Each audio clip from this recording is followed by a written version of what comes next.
Sir ಇದೊಂದು ತುಂಬ interesting story sir. ಮೊನ್ನೆ ಯಾರೋ ಆ ಮಿನಿಸ್ಟರ್ ಕಡೆಯವ್ರು ಫೋನ್ ಮಾಡ್ತಾರೆ ಅಂತೇಳಿ.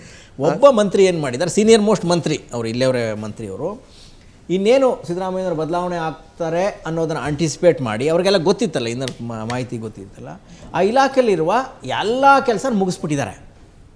ಎಲ್ಲ ಕೆಲಸ ಆಫೀಸರ್ಸ್ಗಳನ್ನ ಎಲ್ಲರನ್ನೂ ಕರೆಸಿ ಹಗಲು ರಾತ್ರಿ ಟಾಸ್ಕ್ ಕೊಟ್ಟು ಒಂದು 4 ಮೇಯ್ನ್ ಟೆಂಡರ್ಗಳನ್ನ ಕ್ಲಿಯರ್ ಮಾಡಿಸಿದ್ರಂತೆ ಸರ್. ಒಂದಷ್ಟು ಕೆಲವು ಪರ್ಮಿಷನ್ ಕೊಡೋದಿತ್ತಂತೆ, ಒಂದು ಯಾವುದೋ ಡಿಜಿಟಲೈಸೇಷನು ಇತ್ಯಾದಿ. ಯಾಕೆ ನಾವು ಈ ಹೆಸರು ಹೇಳೋಕ್ಕೆ ಬರಲ್ಲ ಪಾಪ ಅವ್ರದ್ದು, ಯಾಕೆ ನಮ್ಮ ಹತ್ರ ಏನು ದಾಖಲೆ ಇಲ್ಲ, ಜಸ್ಟ್ ಅವ್ರು ಹೇಳಿದ್ದನ್ನು ಹೇಳ್ತಾ ಇದ್ದೀನಿ ನಾನು.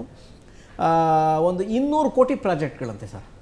200 ಕೋಟಿ ಪ್ರಾಜೆಕ್ಟ್ನ ಸ್ಟೇಜ್ ಬೈ ಸ್ಟೇಜು ಟೈಮ್ ತಗೊಳುತ್ತೆ ಅದನ್ನು ಕ್ಲಿಯರ್ ಮಾಡೋಕ್ಕಾದರೆ, ತರಾತುರಿಯಲ್ಲಿ ರಾತ್ರಿ ಕ್ಲಿಯರ್ ಮಾಡಿ ಎಲ್ಲ ಇಲಾಖೆಯಲ್ಲಿರೋದೇನಿದೆ ಪ್ಯಾಕೇಜ್ ಬೆಳ್ಕೊಂಡು ಹೊರಟೋಗಿದ್ದಾರೆ.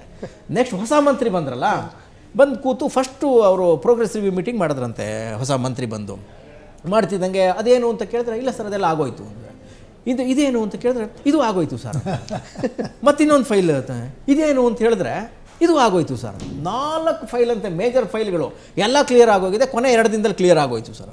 ಅಂದರೆ ಇವರು ಬದ್ದಿದ್ದನ್ನು ಬೆಳೆದು ತಿಂದು ಖಾಲಿ ಪಾತ್ರೆ ಇಟ್ಟು ಹೋದರು. ಇನ್ನು 6 ತಿಂಗಳು ಹೊಸ ಮಂತ್ರಿ ಬಂದಿದ್ದಾರಲ್ಲ, ಆ ಪಾತ್ರೆ ತೊಳೆಯೋದಷ್ಟೇ ಕೆಲಸ ಇರೋದು, ಪಾತ್ರೆ ತೊಳೆದು. ಇದು ವಿಚಿತ್ರ ಅನ್ನಿಸ್ತು ಸರ್. ಇದೊಂದೇ ಅಲ್ಲ, ಇದು ಬರೀ ಟೆಂಡರ್ದಾಯಿತು. ಮುಖ್ಯಮಂತ್ರಿ ರಾಜೀನಾಮೆ ಕೊಡ್ತಾರೆ ಅಂತ ದೆಹಲಿಯಿಂದ ಮೆಸೇಜ್ ಬಂತಲ್ಲ ಅವತ್ತು ರಾತ್ರಿ, ಆಮೇಲೆ ಅದಾಗಿ 2-3 ದಿನ ಎಷ್ಟು ಟ್ರಾನ್ಸ್ಫರ್ಗಳಾಗಿದೆ ಅಂತ ನೋಡಿ.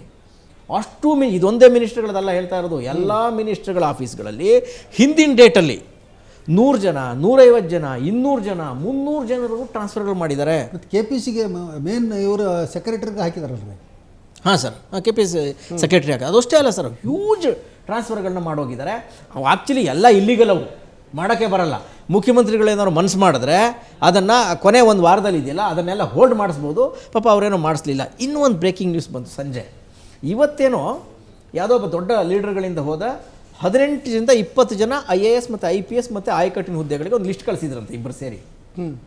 ಇವತ್ತು ಇಲ್ಲ ಸರ್ ಬೇಡ ಅಂತ ರಿಕ್ವೆಸ್ಟ್ ಮಾಡ್ಕೊಂಡು ಮುಖ್ಯಮಂತ್ರಿಗಳು ಆ ಲಿಸ್ಟ್ನ ಹೋಲ್ಡ್ ಮಾಡಿಸಿದ್ರು ಅಂತ ಸುದ್ದಿ ಬಂತು ಸರ್.